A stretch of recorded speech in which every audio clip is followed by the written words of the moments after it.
mengatakan. Tadi elekan, elekan ini kan kalau misalkan kita lihat kosong isinya ya. Ini adalah bambu, bambu kecil elekan itu. Ininya kosong. Ini filosofinya bahwa setiap manusia itu harus berisi. Ini yang harus dijelaskan juga. Harus ada isinya, harus ada ilmunya. Apakah ilmu yang didapat dari sekolah ataupun dari hidup, tapi sebagai seorang manusia harus ada isinya. Kenapa? Karena seseorang yang tidak berisi hanya akan diinjak. Tadi kan kita lihat ya posisinya seperti ini, diinjak kan ya, si elekan ini diinjak. Jadi kalau misalkan kita jadi manusia yang kosong, kemungkinan akan diinjak oleh yang lainnya. Jadi mengajarkan juga bahwa sebagai seorang manusia, kita harus berisi, harus bisa bijaksana, sehingga kita tidak direndahkan oleh orang lain. Itu maksudnya.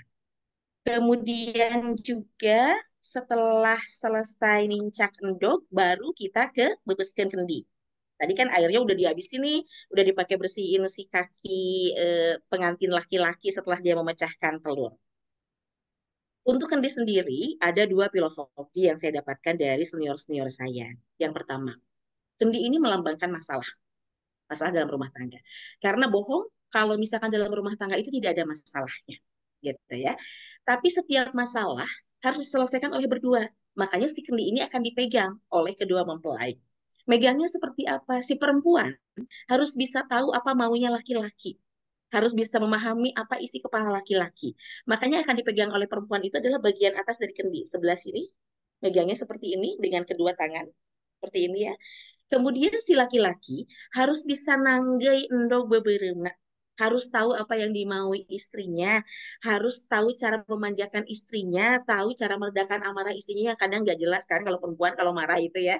Nah makanya si laki-laki memegang ujung dari kendi, memegangnya seperti ini gitu.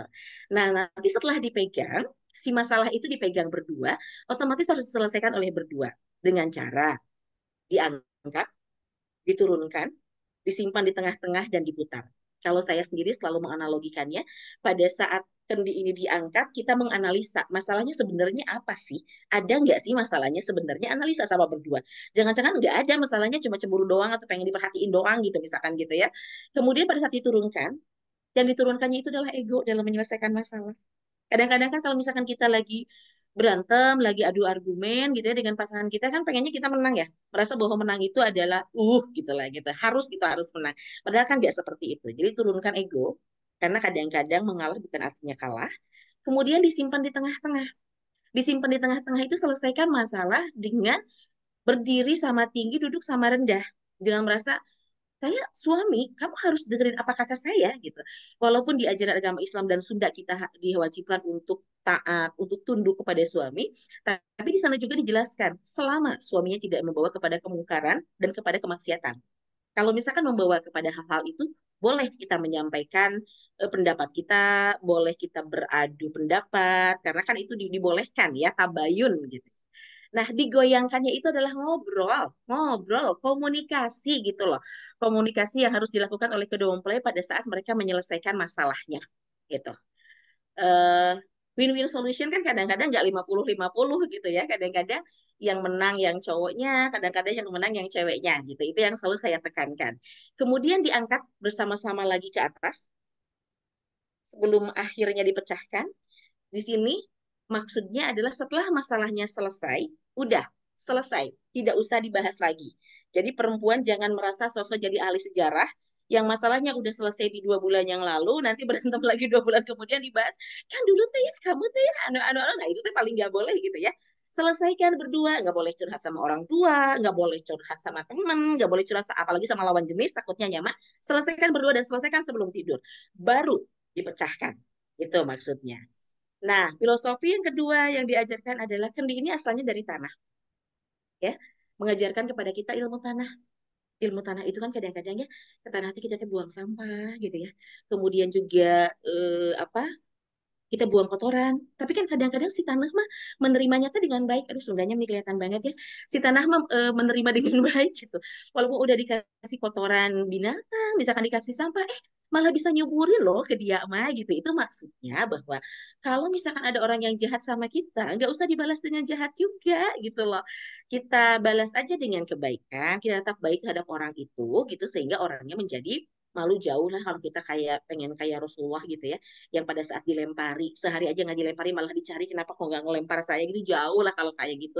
Minimalnya kalau ada yang kita lagi nyetir di jalan kemudian ngelaksonin kita, kita nggak kepancing marah, apa balas ngelaksonin juga, minimalnya nggak gitulah ya gitu. Itu yang biasanya dinotis. Jadi ini juga kenapa dipecahkan, karena kita harus memiliki ilmu tanah bahwa kita jangan terpancing berbuat jahat pada orang yang menjahati kita, karena nanti pun orang yang jahat sama kita tidak kita balas pun pasti akan ada balasannya. Itu yang dinotis pada saat memecahkan kendi gitu.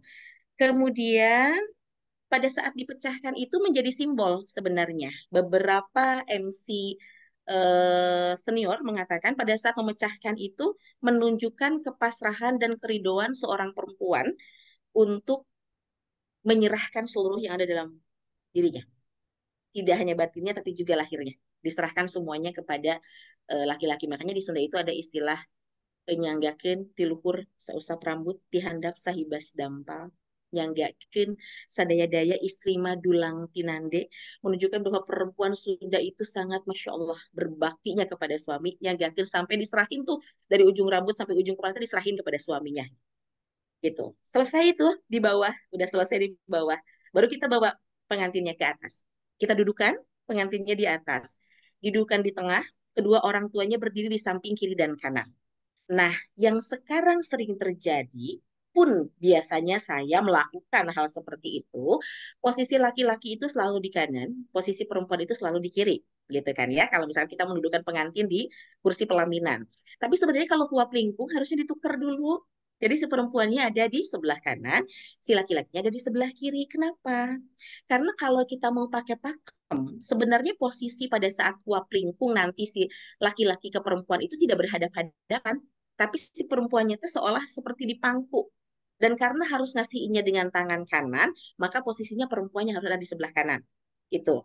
Tapi karena sekarang ini kan untuk kepentingan estetik dan lain sebagainya, maka seringnya dipilih mereka berhadap-hadapan. Nah, sebelum pengantin saling menyuapi, diawali dulu dengan orang tua yang memberikan suapan. Alat-alat yang harus disiapkan di sini adalah kobokan atau mangkuk kobokan. Biasanya saya meminta ke teman-teman WO gitu ya, atau ke panitia hajat yang ada di rumah itu untuk menyiapkan 6 kobokan. Jadi masing-masing nanti mencuci tangannya di kobokan yang berbeda. Kemudian menyiapkan lap kering atau misalkan tisu kering untuk nanti mengeringkan tangannya. Kemudian juga ada satu piring kecil yang isinya adalah nasi punar.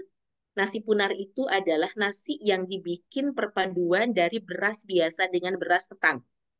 Kenapa harus dua beras itu yang disatukan? Ini menunjukkan filosofinya yang nikah itu berasal dari genre yang berbeda, jenis kelamin yang berbeda, dididik oleh keluarga yang berbeda, cara pengajaran yang berbeda, parenting yang berbeda, tapi dengan kuasa Allah dan dengan maunya mereka saling meredam ego, mereka bisa bersatu menjadi satu kesatuan nasi punar yang sangat liket kalau orang Sunda bilang, erat nempel seperti itu. Jadi kayak apa ya? Kayak nasi kalau misalkan kita makan di salah satu apa makanan cepat saji gitulah, kayak gitulah nantinya kan likat seperti itu, makanya harus dipilihnya disebutnya sangu punar gitu ya, harus perpaduan antara beras dengan ketan.